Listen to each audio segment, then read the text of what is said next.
Amen. Que veut dire l'onction prophétique? L'onction prophétique, c'est aussi l'onction qui repose sur le ministère du prophète. Luc 4, verset 18 dit, « L'Esprit du Seigneur est sur moi car il m'a oint pour.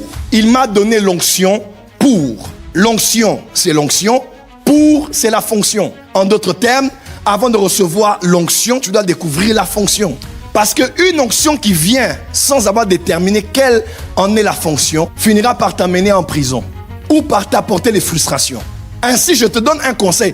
Avant de vouloir une onction, tu dois connaître quelle est la fonction de cette onction. Parce que l'onction n'est pas donnée pour jouer, blaguer, faire des spectacles. L'onction est donnée pour te rendre habile à une tâche divine à laquelle tu as été assigné. Et quand on dit que l'onction du prophète, c'est l'onction prophétique, ça veut dire que l'apôtre a l'onction apostolique, le docteur l'onction doctorale, l'évangéliste l'onction évangélique, le pasteur l'onction pastorale, et le prophète a, pour son office de prophète, l'onction que le prophète a.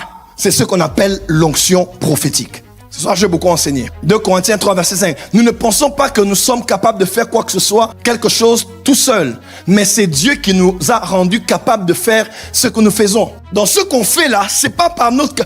On sait ce qu'on doit faire, mais on ne peut pas le faire avec notre capacité. Le sujet ici n'est pas de faire. Le sujet, c'est la capacité pour faire. N'est-ce pas? Celui qui nous a rendus capables d'être les serviteurs d'une alliance nouvelle, cette alliance ne n'est pas